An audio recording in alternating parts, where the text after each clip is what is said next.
Alright, what was one significant memory from your childhood? Probably the most significant memory isn't a very happy one, and that's when my dad was killed in a car accident. Oh, okay, so what year was this? 1973. And how old were you? I was 15. So now, where were you? At the time, we were living on Long Island, and we were at home. My dad was late, and the police arrived to tell my mom that he had died. So, like, what caused it? You know, what happened? No, the weather had been bad, and I think he lost control of his car. He wasn't wearing a seatbelt. People often didn't then, and that's really what killed him, is he was thrown from the car. So, how did you feel about it at the time, and then how do you feel about it now, looking back? At the time, I think it just seemed impossible. We couldn't believe it happened, and I remember when Mom told me that I ran through the house trying to run away from the information. It was so awful. Now, you know, my dad's been dead longer than he was alive in my life, but it's still a big loss, and I always wonder what it would have been like had he lived longer. So, what did you do after this happened? Well, our lives changed pretty dramatically because my dad was the one who made all the money in the house. So my mom and I had to spend a lot of time trying to figure out how we could make ends meet. I have to say though, probably the biggest difference was my dad's employer, because the employer went out of its way to try to make sure we were taken care of. But for about a year, it was kind of scary. Didn't he, like, work for Macy's? He did. He worked for Macy's, and Macy's hired a lawyer to help my mother make sure she could recover workers' compensation and insurance claims. And it was actually my father's Social Security money that enabled me to be able to go on to college. And do you think this changed you as a person? Oh, yes, very much. In what way? My mother, your grandmother, was very insistent that I should be able to take care of myself no matter what happened. And so I learned to be incredibly self-sufficient and know that if anything happened, at least I could take care of myself. Okay. So now moving on. Uh-huh. What was your experience in school? Like, to start out, what schools did you attend? How many? What was your favorite school? I went to a lot of schools because we moved 3 times when I was growing up, and we didn't just move from one neighborhood to the next, we moved different states. So I was born in a town called Alton, Illinois, and I went to one school there, and then we moved to New York, and I went to an elementary school in New York and a junior high school and a high school in New York. We didn't have middle schools then, we only had junior high schools. And then we moved all the way across the country to Seattle, and I finished high school in Seattle. So when did you leave school in New York? It must have been about 1974, about a year after. Oh, what grade?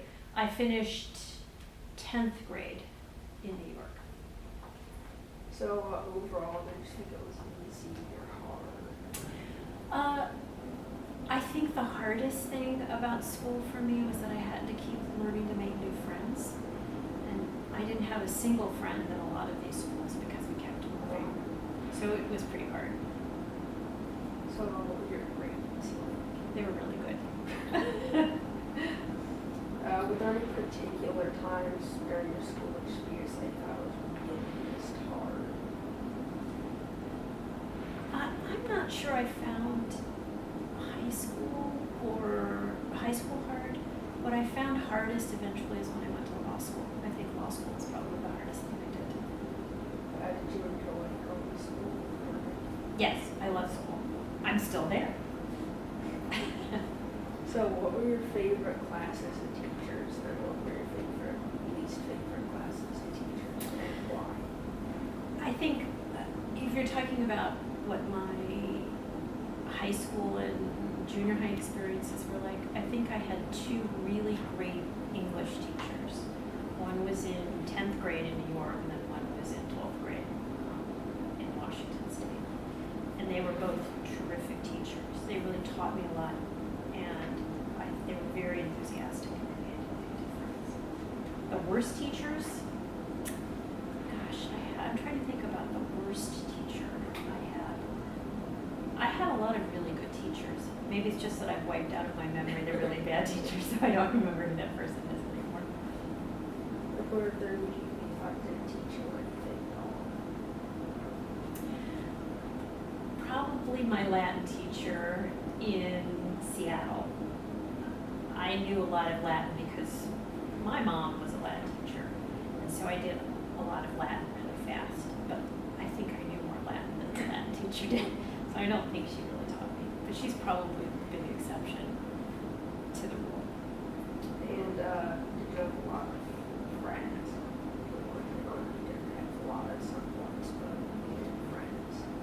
When I was in New York, I had a big group of friends, and there were boys and girls, and we all did things together. It wasn't as if anybody was dating, but we all hung out, and we went to movies and did fun things together. I lost that group of friends when we moved to Seattle, but I made some new ones there, and they were really good friends. We had a good time. But then I went off to college, so I really didn't stay in touch with them. So, what were the most important things you learned? Did you learn any really important life lessons or some academic stuff that really still stays with you today as really stands out? I think that one of the things I've learned is that you can't let people tell you you're not capable of doing something.